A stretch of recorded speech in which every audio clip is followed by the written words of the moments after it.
Good morning दोस्तों। एक बहुत महत्वपूर्ण विषय पर जो है सो अपनी बात रख रहा हूँ। राज्य में बड़ी संख्या में लेबोरेटरी टेक्नीशियन की बहाली हो रही है।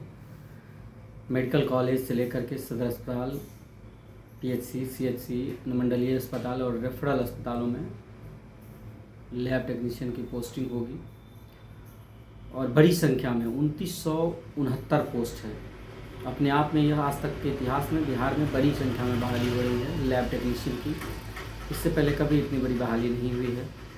तो अपने आप में यह राज्य के छात्रों के लिए काफ़ी महत्वपूर्ण है जो छात्र लैब टेक्नीशियन के कोर्स किए हैं, डीएमएलटी हो, बीएमएलटी हो। अपने आप में यह काफ़ी महत्वपूर्ण है, इसलिए मैंने सोचा कि आप सबको क्यों न सारे विषयों से अवगत कराऊं और बताऊं जो जानकारी हमें है। जब इन पदों पर बहाली होनी है और बहुत जल्द अब विज्ञापन भी जो है इस वेबसाइट पर देखने को मिलेगा, तो मैंने सोचा कि क्यों ना सिलेबस के बारे में डिस्कस करूं कि क्या सिलेबस है या क्या सिलेबस रहने वाला है। आप सब जानते हैं कि कुछ दिन पहले भी नवंबर दिसंबर में हमने सिलेबस जो है सो कंट्रोलर ऑफ एग्जामिनेशन से रिक्वेस्ट किया था कि जो, और निदेशक प्रमुख से भी रिक्वेस्ट किया था कि जो बिहार में जो छात्रों ने पढ़ा है या जो पढ़ाई हो रही है उसी इंटायर सिलेबस से क्वेश्चन होने चाहिए। और हमने एक सुझाव दिया था और उस पर जो है सो उन्होंने कहा था कि पूरी कोशिश रहेगी कि यही सिलेबस भेजें। और जो सिलेबस कंट्रोलर ऑफ एग्जामिनेशन के द्वारा स्वास्थ्य विभाग को दिया गया, बीटीएससी को वही सिलेबस दिया गया है। वेबसाइट पर कुछ दिनों में आपको देखने को भी मिलेगा। तो उन्हीं सिलेबस से रिलेटेड मैं बात करूँगा। आप सबसे रिक्वेस्ट है कि अगर आप YouTube पर इस वीडियो को देख रहे हैं तो प्लीज़ सब्सक्राइब कर लीजिए और अपने दोस्तों को शेयर करिए। यह काफ़ी महत्वपूर्ण जानकारी है और भविष्य में भी मेडिकल हो या जो भी बिहार में राज्य सरकार के द्वारा होने वाली नियुक्तियों से रिलेटेड जो है सो तमाम जानकारी, इसके अलावा जो छात्र पढ़ाई कर रहे हैं उन सब से रिलेटेड जानकारी आप लोगों के साथ साझा करूँगा। बहुत महत्वपूर्ण यह है कि जो सिलेबस है, इसमें जो सिलेबस है उस सिलेबस से रिलेटेड मैं महत्वपूर्ण जानकारी आपको देने जा रहा हूँ। जो सिलेबस रहने वाले हैं उसमें एनाटॉमी, फिजियोलॉजी, इसके अलावा principles and common clinico biochemical method, haematology, bacteriology and virology, इसके अलावा serology, mycology, clinical pathology, histopathology and animal care से प्रश्न रहेंगे। ये मैं इसलिए कह रहा हूँ क्योंकि पैरामेडिकल का जो सिलेबस है उसमें यही सिलेबस है। अगर एनाटॉमी ही है तो एनाटॉमी में होल बॉडी का एनाटॉमी छात्रों को जानकारी रहना चाहिए। Introduction of anatomy, histology, structure of epithelial tissue, muscular tissue, nervous tissue, इसके अलावा स्केलेटल सिस्टम, तमाम जो सिस्टम्स हैं, circulatory system, lymphatic system, digestive system, respiratory system, इसके अलावा endocrine system, skin and sense organ, nervous system, और इन सब से रिलेटेड फिजियोलॉजी भी जो है सो पढ़ने की ज़रूरत है, ब्लड, और इसके अलावा पैथोलॉजी, माइक्रोबायोलॉजी, बायोकेमिस्ट्री, इस सब से भी जुड़े हुए जो है सो जानकारी होने चाहिए। और इनको ये सिलेबस को कवर कर लेना चाहिए सभी साथियों को।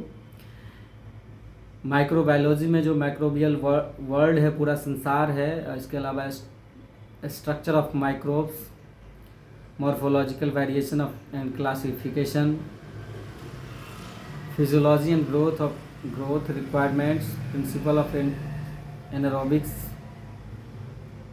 and how to obtain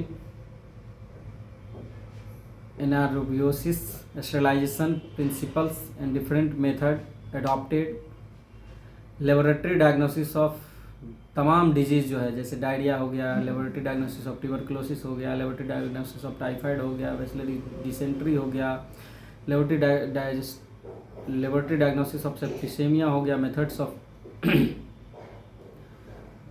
colony count हो गया। तमाम चीज़ें जो है इससे जुड़ा हुआ उसको पढ़ लेने की ज़रूरत है। इसके अलावा क्लिनिकल पैथोलॉजी में माइक्रोस्कोप, यूरिन, स्टूल, इसका एग्जामिनेशन, फिजिकल एग्जामिनेशन हो, कलर हो, जो भी इनसे जुड़े चीज़ हैं, इन लोगों को सभी टॉपिक्स को पढ़ लेना चाहिए। हीमेटोलॉजी में कंपोजिशन ऑफ ब्लड, इसका function, origin, development of blood, इसके अलावे जो है सो methods of counting of RBC का काउंटिंग, ल्यूकोसाइट्स का काउंटिंग, तमाम चीज़ों को जो है सो पढ़ लेना है। ब्लड ग्रुप्स, एबीओ, इसका आरएस टाइप, इसके अलावे एंटीजन एंटीबॉडी रिएक्शन, तमाम चीज़ों को जो है सो पढ़ लेना है। बायोकेमिस्ट्री में जो है so principle of analytic biochemistry, इलीजा, रिया, तमाम चीज़ों को जो है सो पढ़ लेने की ज़रूरत है सभी साथियों को, क्योंकि इन सब से ही जुड़ा हुआ क्वेश्चन वगैरह रहेगा। बेसिक टेस्ट जो है सो हिस्टोपैथोलॉजी का, स्ट्रक्चरल, मेमलियन टिश्यू, ये सब का सभी चीज़ों को जान लेने की ज़रूरत है, रिवाइज करने की ज़रूरत है। मैंने सोचा कि आप सबको बताऊं जो चीज़ें हैं। इसके अलावा क्लिनिकल केमिस्ट्री से रिलेटेड जो है सो carbohydrate, lipid, protein, enzyme, electrolyte, acid base, blood gas studies, तमाम चीज़ों को जो है सो अध्ययन करने की ज़रूरत है। एक तरह से कहें तो जो आप लोगों ने टोटली पढ़ा है इंटायर सिलेबस में, डीएमएलटी हो, बीएमएलटी हो, उन सब चीज़ों को जो है सो रिपीट करने की ज़रूरत है, रिवाइज करने की ज़रूरत है। बैक्टीरियोलॉजी हो, माइक्रोबायोलॉजी हो, पैरासाइटोलॉजी हो, वायरोलॉजी हो, एंटी माइक्रोबायोटिक एजेंट हो, या इन्फेक्शन कंट्रोल और इन्वायरमेंटल स्टडीज, तमाम चीज़ें जो सिलेबस में पढ़ी है उन सब चीज़ों को पढ़ लेने की ज़रूरत है। और इन्हीं सब विषयों से जो है सो एग्ज़ाम में क्वेश्चन रह सकते हैं। इसके अलावा इम्यूनोलॉजी से भी क्वेश्चन रहेंगे। ये इन सब चीज़ों को जानने की ज़रूरत है। तो मैंने सोचा कि क्यों ना आप सबको बताऊं जो क्या सिलेबस रह सकता है। तो यही एक 100% कहें तो यही सिलेबस रहने वाली है। आप सबसे रिक्वेस्ट है कि आप लोग अपनी अपनी पढ़ाई भी करें और अपने अपने दोस्तों को भी जागरूक करें, अपने अपने दोस्तों को जागरूक करें, दोस्तों से शेयर करें, जिससे दोस्तों को भी यह जानकारी हो। और सभी लोग अपने अपने स्तर से तैयारी करें और अपने कास्ट से जुड़े रेजिडेंस सर्टिफिकेट हो, अपना अपना कास्ट सर्टिफिकेट है, जो जिस कैटेगरी से बिलोंग करते हैं वो सर्टिफिकेट्स बना ले, क्योंकि आने वाले समय में बहुत जल्द जब बहाली होगी तो इसमें इन सब सर्टिफिकेट्स की ज़रूरत पड़ेगी। बहुत बहुत धन्यवाद आप सभी साथियों को। यूट्यूब पर प्लीज़ सब्सक्राइब कर लीजिए, अपने दोस्तों के साथ शेयर करिए।